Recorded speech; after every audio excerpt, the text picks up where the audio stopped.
Shalom teman-teman. Selamat beribadah bersama-sama hari ini bersama dengan Ko Hansun, Ko Cliven, dan Ko Albert dalam ibadah sekolah minggu GKI Lyon versi online. Guys, yuk kita berdoa dulu. Terima kasih untuk hari yang baru dan dengan sukacita kami menyambut anugerah Tuhan untuk menyembah. Kami mengucap syukur untuk penerimaan dan kasih Tuhan Yesus. Kami mau memuji Tuhan Yesus hari ini. Kami mengucap syukur dan berdoa dalam nama Tuhan Yesus. Amin. Guys, tahu nggak? Kalau dosa itu seringkali masuk ke hidup kita, dia nyamar tuh sebagai sesuatu yang lucu dan nggak berbahaya. Kayak gini nih. Ko Cliven, coba lihat nih, si Vincent baru jadian loh. wah masih malu-malu gini dia ya. Biasa kok, baru perdana, pertama kali pacaran. Oh, kita aja nggak pernah loh. Kita, Koko paling yang belum pernah, aku sih sudah kok. Ya betul sih, tapi kok ceweknya mau ya sama dia ya? Ini, paling nggak lama juga putus kok ceweknya. Oh, ya biasa. Kalau sudah ketahuan jeleknya, paling juga nggak bertahan lama. Guys, firman Tuhan bilang bahwa dari satu mata air itu nggak mungkin bisa memancarkan air yang pahit dan air yang manis secara bersamaan. Sama halnya dengan bibir kita. Nggak bisa kita mengeluarkan kata-kata yang memuji Tuhan dan yang menggosipin sesama secara bersamaan juga. Ya nggak, Ko Albert? Ko Cliven? Tobat ya. Guys, mari kita gunakan selalu bibir kita untuk memuji Tuhan.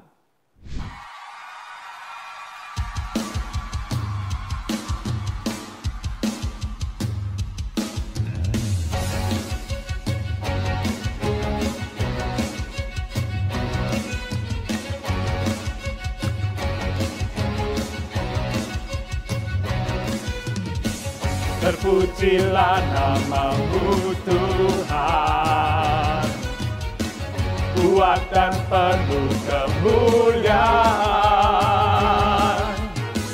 Satu suara kami nyatakan, kebesaran-Mu tetap selamanya. Terpujilah. Terpujilah nama-Mu Tuhan, ajaib dan penuh keagungan. Satu hati kami nyatakan, kerajaan-Mu kekal selamanya.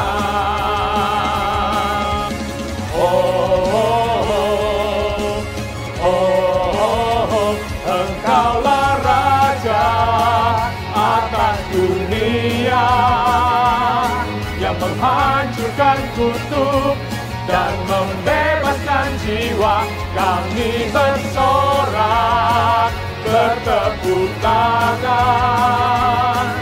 Engkau Tuhan berjaya dan memerintah untuk.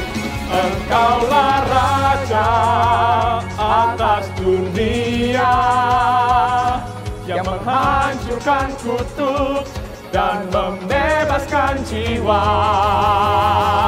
Engkaulah Raja atas dunia, yang menghancurkan kutuk dan membebaskan jiwa. Kami bersorak, bertepuk tangan. Engkau Tuhan berjaya dan memerintah untuk. Engkaulah Raja atas dunia, yang menghancurkan kutuk dan membebaskan jiwa. Kami bersorak, bertepuk tangan. Engkau Tuhan berjaya dan memerintah untuk selamanya.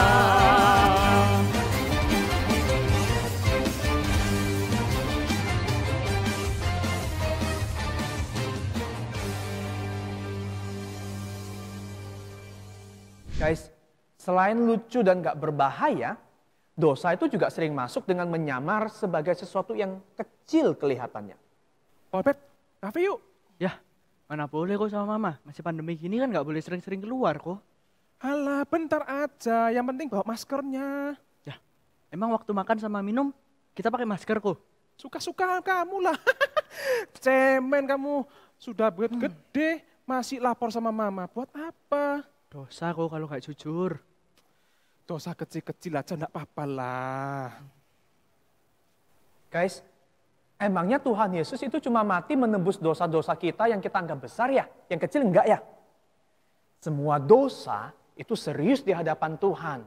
Jadi kalau kita sungguh-sungguh mengasihi Tuhan, kita akan taat padanya dalam segala hal. Memang sih dalam hal ini kita butuh Tuhan setiap waktu.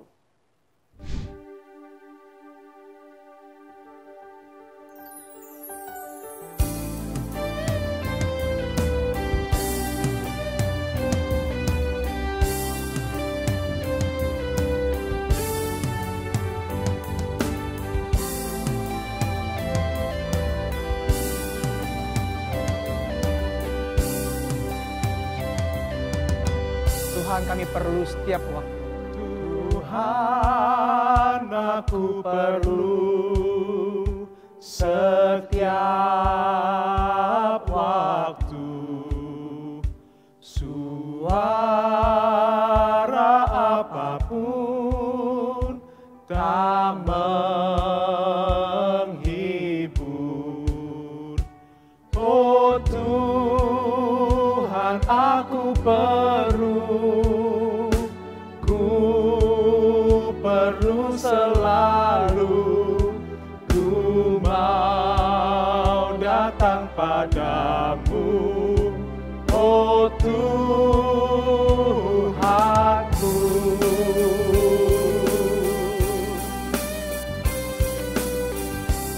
Oh Tuhan, kami perlu Engkau dekat kami selalu.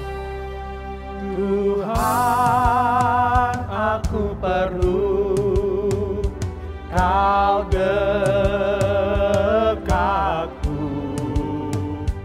Bila iblis datang, ku tetap menang. Oh Tuhan, aku perlu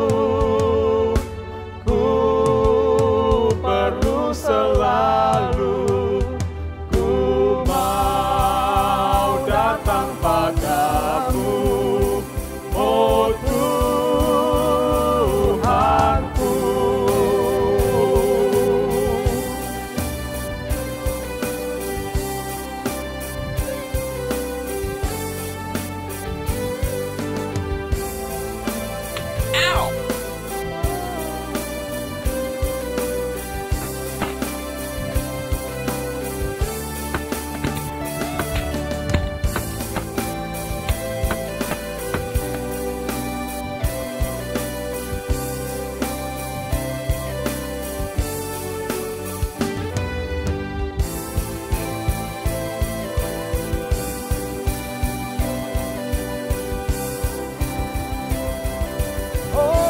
Kami perlu Tuhan, aku perlu suka atau duka, tinggallah sertaku, ku senanglah. Oh Tuhan, aku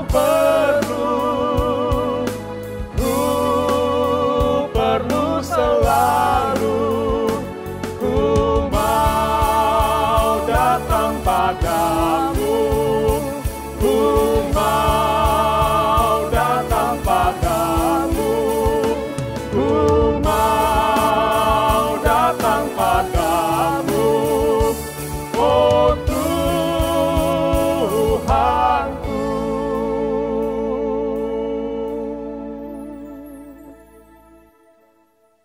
Shalom teman-teman, saatnya kita mendengarkan firman Tuhan. Tapi sebelum kita mendengarkan firman Tuhan, kita mau berdoa dulu ya. Tuhan Yesus, terima kasih untuk setiap penyertaan-Mu dalam kehidupan kami sepanjang masa pandemi ini ya Bapa. Walaupun kami harus beribadah masih secara online, tapi kami yakin dan kami percaya penyertaan-Mu dan hadirat-Mu tetap ada bersama dengan kami. Bapa, sebentar lagi kami akan mendengarkan firman-Mu. Kiranya Engkau mau mempersiapkan hati dan pikiran kami supaya kami bisa menerima firman yang disampaikan ini dengan baik. Terima kasih Bapa, dalam nama-Mu kami sudah berdoa dan mengucap syukur. Amin. Firman Tuhan hari ini akan kita ambil dari Kitab Roma.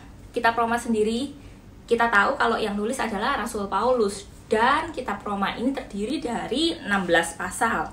Tapi kita nggak akan bahas semua pasalnya itu hari ini, kita hanya akan bahas pasal yang pertama sampai dengan yang ketiga. Di Kitab Roma sendiri ini dari keseluruhan pasal itu akan dibagi menjadi 5 poin penting. Yang pertama adalah tentang dosa, yang kedua tentang pembenaran, lalu pengkudusan, kedaulatan, dan pelayanan. Nah, yang hari ini kita akan belajar mengenai dosa. Kenapa Paulus membuka penulis surat Roma ini dengan menjelaskan tentang dosa terlebih dahulu? Apa sih dosa itu? Pernah nggak kita berpikir, kenapa Tuhan menyebutkan kesalahan yang dilakukan oleh manusia itu adalah dosa, bukan suatu kesalahan? Contoh, misalnya gini, kalau kita berbuat salah pada teman, orang lain akan mengatakan kalau kita salah. Kamu salah sama temanmu, tidak boleh, seharusnya kamu berbuat seperti ini. Tapi tidak pernah kita dikatakan kamu berdosa terhadap temanmu. Enggak kan? Tapi kita akan menggunakan kosakata yang mengatakan kalau kita bersalah, kalau kita nggak benar. Bukan dengan kata-kata kalau kita berdosa. Tapi kenapa Tuhan memilih kata-kata dosa untuk setiap kesalahan yang kita lakukan? Terutama di hadapan Tuhan. Kita melakukan kesalahan di hadapan Tuhan, itu dikatakan dengan dosa. Sebenarnya apa sih arti dosa itu? Dan pernah nggak sih kita itu berpikir dari sudut pandangnya Tuhan, bagaimana Tuhan itu melihat dosa ini sebagai apa? Gitu. Tuhan melihat dosa itu sebagai sesuatu hal yang kotor, tidak layak, najis. Contohnya seperti ini, misalkan kalian punya satu restoran yang kalian sangat suka makanannya, dan one day kalian punya kesempatan untuk masuk ke dalam dapur restoran tersebut. Lalu ternyata kalian mendapati kalau koki di restoran tersebut itu memiliki penyakit kulit. Penyakit kulitnya bukan penyakit kulit yang sekedar kayak alergi atau gatal-gatal karena keringat atau apa. Tapi penyakit kulit ini adalah penyakit kulit yang menular, yang sampai kulitnya mengelupas-ngelupas, mengeluarkan nanah dan borok seperti itu. Ketika kalian mengetahui hal itu, apakah kalian masih akan tetap makan masakan yang dimasak oleh koki tersebut? Tentu tidak kan? Kalian akan khawatir, kalian takut kalau penyakit itu akan menulari kalian. Seperti itu kan? Tuhan melihat dosa itu seperti kita melihat penyakit yang ada pada koki ini. Sesuatu yang sangat kotor, sesuatu yang sangat menjijikkan, sesuatu yang sangat tidak layak. Tuhan melihat dosa itu seperti itu. Lalu, bisa nggak sih kita hidup ini menghindari dosa? Nggak bisa. Kenapa? Ya karena kita ini manusia, kita hidup dalam daging. Kita masih penuh dengan keinginan duniawi, kita masih penuh dengan keinginan daging. Bahkan kita pun masih terus dihadapkan pada situasi yang terus memaksa kita untuk memilih perbuatan yang tidak menyenangkan hati Tuhan. Walaupun kita tahu hal itu tidak baik. Contohnya, kalau di sekolah, kita tahu mencontek itu tidak bagus. Tapi ya apa ya, kita kepepet, kita perlu nilai bagus, kita mencontek. Kita tahu kalau mencontek itu tidak baik, tapi kita tetap melakukannya. Itu kita sudah melakukan dosa di hadapan Tuhan. Jadi, sepanjang hidup kita ini tidak akan bisa dihindarkan dari yang namanya dosa. Dan nggak ada ya yang namanya dosa putih, dosa hitam, itu nggak ada. Dosa besar, dosa kecil, semua yang kita lakukan jika itu melanggar perintah Allah, kita tidak menyenangkan hati Allah, itu semuanya adalah dosa. Lalu dosa seperti apa sih yang sampai bikin Tuhan itu murka sekali, marah sekali sama kita, sehingga kita ini layak untuk menerima hukuman dari Allah? Kita coba buka di Roma pasal yang pertama, ayat yang ke-21 sampai yang ke-23. Kita baca sama-sama. Di sini dikatakan, sebab sekalipun mereka mengenal Allah, mereka tidak memuliakan Dia sebagai Allah atau mengucap syukur kepadanya. Sebaliknya, pikiran mereka menjadi sia-sia dan hati mereka yang bodoh menjadi gelap. Mereka berbuat seolah-olah mereka penuh hikmat, tetapi mereka telah menjadi bodoh. Mereka menggantikan kemuliaan Allah yang tidak fana dengan gambaran yang mirip dengan manusia yang fana. Burung-burung, binatang-binatang yang berkaki 4, atau binatang-binatang yang menjalar. Pada zaman itu sudah dikatakan oleh Rasul Paulus kalau bangsa non-Yahudi melakukan penyembahan terhadap berhala. Dan parahnya hal itu tidak hanya dilakukan oleh bangsa yang non-Yahudi, tapi bangsa Yahudi sendiri, mereka yang memiliki keyakinan Taurat untuk percaya pada Tuhan juga melakukan hal yang sama. Dan itu sudah dicatat dari zaman Tuhan Yesus, dari dulu itu. Bahkan kita akan terus menemuinya sekarang.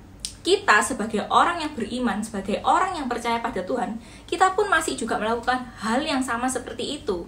Contohnya, kita masih suka kadang lihat ramalan horoskop, kita masih suka tanya, kalau misalkan pindah rumah masih tanya feng shui, atau tanya hari baik, atau apa. Itu semua tindakan yang mendewakan Allah lain. Kita tidak percaya akan penyertaan Tuhan, kalau penyertaan Tuhan itu akan selalu baik buat kita. Jangan pernah lupa, Tuhan menenangkan angin dan badai. Itu hanya dengan mengatakan, tenanglah, diamlah. Kalian bayangkan, angin dan badai, angin dan air, itu pun tunduk di dalam tangan Tuhan. Angin itu apa? Feng. Air itu apa? Shui. Feng Shui aja tunduk sama Tuhan. Kenapa kita masih harus tanya ke sana kemari untuk cari Feng Shui yang baik untuk rumah kita, Feng Shui yang baik, cari hari baik untuk keberuntungan kita? Itu semuanya tidak menyenangkan hati Tuhan. Kita sangat mengecewakan hati Tuhan. Itulah kenapa Tuhan sangat murka sekali terhadap manusia. Dari zaman dahulu sudah dicatat seperti itu. Banyak sekali dosa dan pelanggaran yang kita lakukan di hadapan Tuhan. Dan itu sangat mendukakan sekali hati Tuhan. Tuhan tidak suka dengan perbuatan kita yang seperti itu. Tuhan tidak suka dengan perbuatan kita yang membuat dia sedih, bahkan sampai membuat dia marah. Makanya kenapa dari dosa itu kita ini layak sebenarnya mendapatkan hukuman. Sebenarnya kita ini, siapa sih kita ini? Kita ini cuma manusia biasa. Tapi Tuhan membuat kita itu sebegitu berharga, sampai dia pun rela mati menanggung dosa kita. Itu kabar baiknya buat kita. Kita akan menerima keselamatan. Melalui apa? Dalam Roma pasal yang pertama sampai yang ketiga ini, Paulus juga menekankan tentang kuasa Injil. Kuasa Injil ini adalah kekuatan Allah untuk menyelamatkan kita. Jadi, apa yang harus kita lakukan? Ketika kita berbuat dosa, bagaimana sikap kita seharusnya? Kita mengetahui kita berbuat dosa, kita tahu kita berbuat salah. Kita sebagai anak-anak Tuhan, apa yang harus kita lakukan?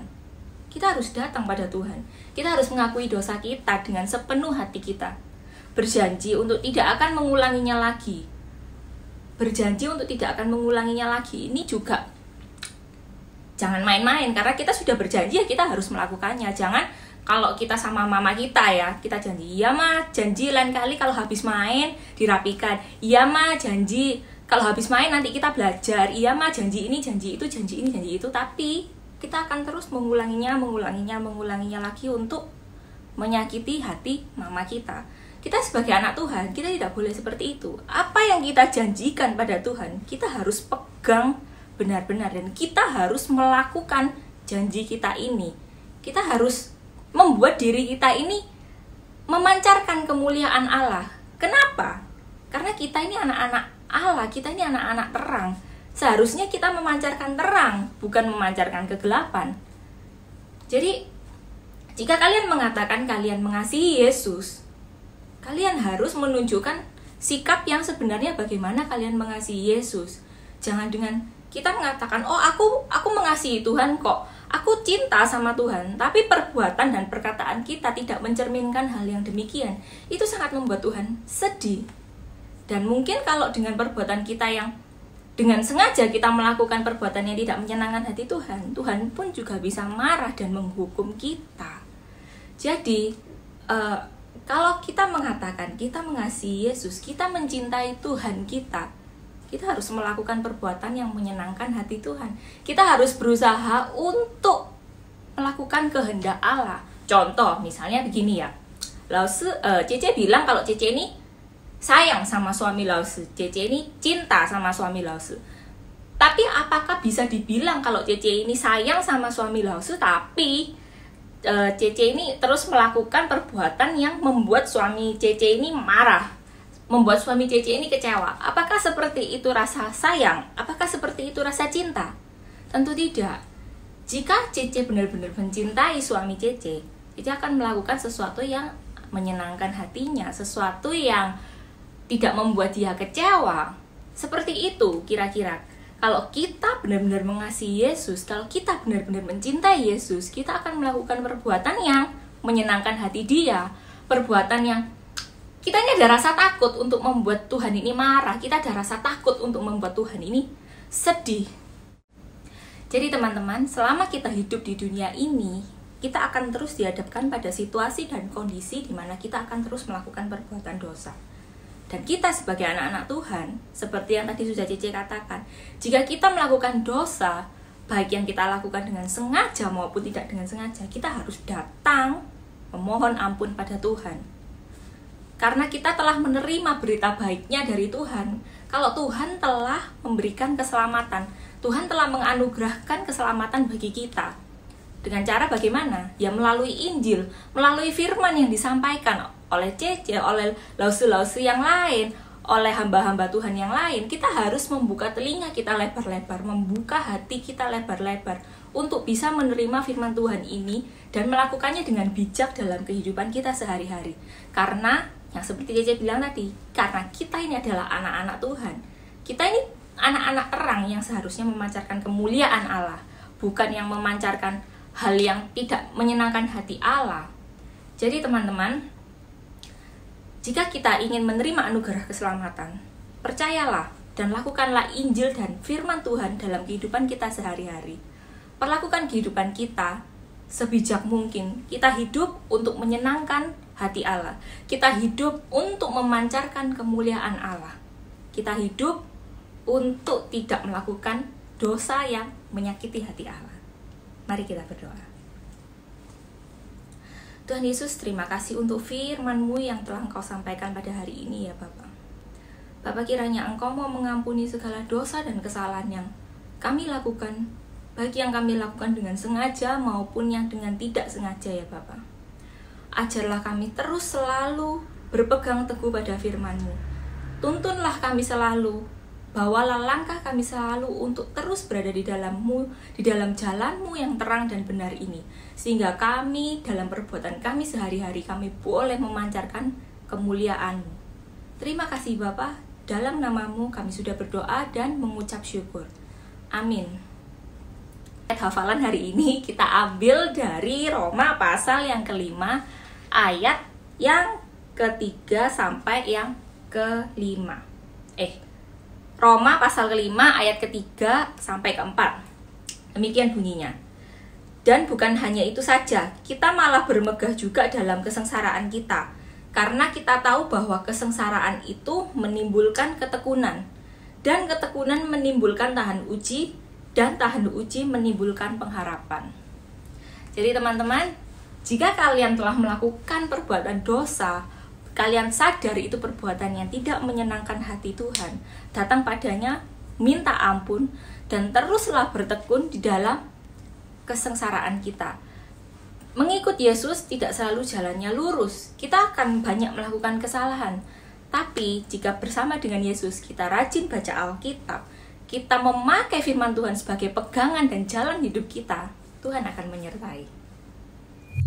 Guys, kita seringkali gagal menolak dosa. Karena itu puji Tuhan, Yesus datang menyelamatkan kita. Ayo, dengan hidup yang baru, kita memilih untuk mengiring Dia seumur hidup, melayani dan mengasihinya.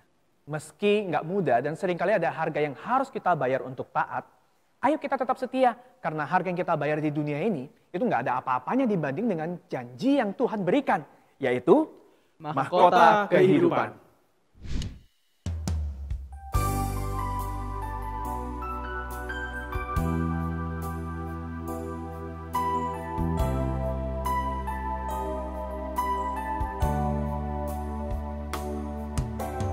Takkan pernah ku sesali mengiring Yesus sepanjang hidupku, lewati lembah air saksikan kemuliaan-Mu dinyatakan. Berapapun harga yang harus dibayar, ku kan tetap setia melayani, mengasihi-Mu, mengiring-Mu seumur hidupku. Janji-Mu kan tetap ku pegang teguh, sampai ku dapat mahkota kehidupan.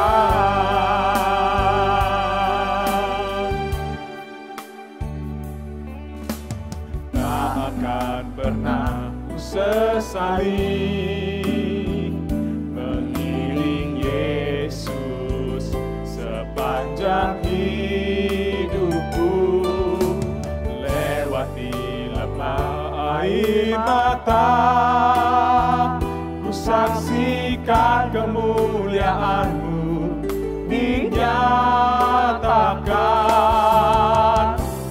Berapapun harga yang harus ku bayar, ku kan tetap setia melayani, mengasihi-Mu, mengiring-Mu seumur hidupku. Janji-Mu kan tetap ku pegang teguh, sampai ku dapat mahkota melayani, mengasihi-Mu, mengiring-Mu seumur hidupku. Janji-Mu kan tetap ku pegang teguh, sampai ku dapat mahkota kehidupan. Janji-Mu kan tetap ku pegang teguh, sampai ku dapat mahkota kehidupan.